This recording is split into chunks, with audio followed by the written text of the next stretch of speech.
আসসালামু আলাইকুম ওয়া রাহমাতুল্লাহি ওয়া বারাকাতুহু। আলহামদুলিল্লাহ ওয়াসসালাতু ওয়াসসালামু আলা রাসূলিল্লাহ ওয়া বা'দ। সুপ্রিয় দর্শক শ্রোতা ভাই ও বোন, যে যেখান থেকে আজকের এই ভিডিওটি দেখছেন সকলকে জানাচ্ছি আরমানিজ ইসলামিক স্টুডিওর পক্ষ থেকে আন্তরিক মোবারকবাদ ও শুভেচ্ছা। প্রিয় দর্শক শ্রোতা ভাই ও বোন, আজকের ভিডিওতে আমরা জানবো এমন 7 শ্রেণীর লোক সম্পর্কে যাদেরকে আল্লাহ পাক রব্বুল আলামিন কঠিন কিয়ামতের দিনে স্বীয় আরশের নিচে ছায়া দান করবেন, যেদিন আল্লাহ তাআলার ছায়া ব্যতীত কোনো ছায়া থাকবে না। হযরত আবু হুরায়রা রাদিয়াল্লাহু তাআলা আনহু থেকে বর্ণিত, তিনি বলেন রাসূল সাল্লাল্লাহু আলাইহি ওয়াসাল্লাম বলেছেন, 7 শ্রেণীর লোককে আল্লাহ তাআলা কঠিন কিয়ামতের দিনে স্বীয় আরশের নিচে ছায়া দান করবেন। তারা হলেন, 1 নম্বরে রাসূল সাল্লাল্লাহু আলাইহি ওয়াসাল্লাম বলেন ইমামুন আদিল, ন্যায়পরায়ণ শাসক। 2 নম্বরে রাসূল সাল্লাল্লাহু আলাইহি ওয়াসাল্লাম বলেন ওয়াশাবুন নাশাআ ফি ইবাদাতিল্লাহি আযজা ওয়া জাল, ওই ব্যক্তি যে তার যৌবনকালকে আল্লাহর ইবাদতের মধ্যে কাটিয়েছে। 3 নম্বর রাসূল সাল্লাল্লাহু আলাইহি ওয়াসাল্লাম বলেন ওয়ারাজুলুন কলবুহু মুআল্লাকুন ফিল মাসাজিদ, ওই ব্যক্তি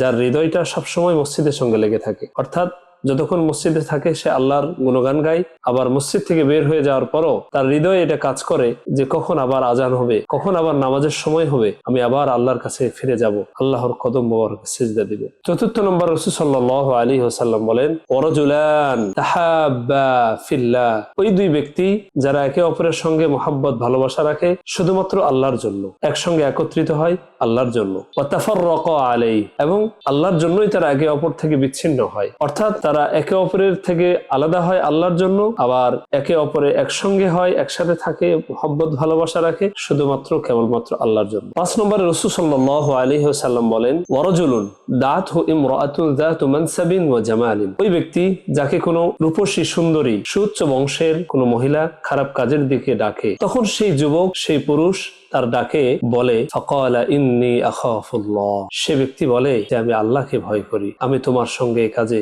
লিপ্ত হতে পারবো না, আমি আল্লাহকে বিশ্বাস করি, আমি কিয়ামত দিবসকে বিশ্বাস করি, জান্নাত জাহান্নামকে বিশ্বাস করি। সে আল্লাহর ভয়ে তার নিকট থেকে এই কাজ থেকে ফিরে আসে। 6 নম্বরে রাসূল সাল্লাল্লাহু আলাইহি ওয়াসাল্লাম বলেন ওয়ারাজুলুন তাসাদদাকা বিসাদাকাতিন ফাআখফাহা, রাসূল বলেন 6 নম্বর হলো ওই ব্যক্তি যে কোনো সদকা করে, দান সদকা করে এবং সেটাকে গোপন রাখে, এমন ভাবে গোপন রাখে হাত্তা লা তা'লামা শিমালুহু মা তুনফিকু ইয়ামিনুহু, রাসূল বলেন সে এমন ভাবে গোপন রাখে যে তার ডান হাত কি দান করেছে সেই ডান হাতের দান সম্পর্কে বাম হাত জানতে পারে না, অর্থাৎ সে তার ডান হাতের দানটাকে বাম হাত থেকেও গোপন করে। এভাবে যে ব্যক্তি দান করবে তার ব্যাপারে এই সুসংবাদ আছে। 7 নম্বরে রাসূল সাল্লাল্লাহু আলাইহি ওয়াসাল্লাম বলেন ওয়ারাজুলুন যাকারাল্লাহা খালিয়ান ফাফাদাত আইনাহু, রাসূল বলেন ওই ব্যক্তি যে নীরবে নিভৃতে একা একই আল্লাহর স্মরণ করে, আল্লাহকে স্মরণ করার সাথে সাথে তার চোখ বেয়ে বেয়ে পানি পড়ে, আল্লাহর স্মরণে যার হৃদয় গলে যায়, যার চোখ বেয়ে বেয়ে পানি পড়ে। রাসূল সাল্লাল্লাহু আলাইহি ওয়াসাল্লাম এই 7 শ্রেণীর লোকের কথা উল্লেখ করে বলেন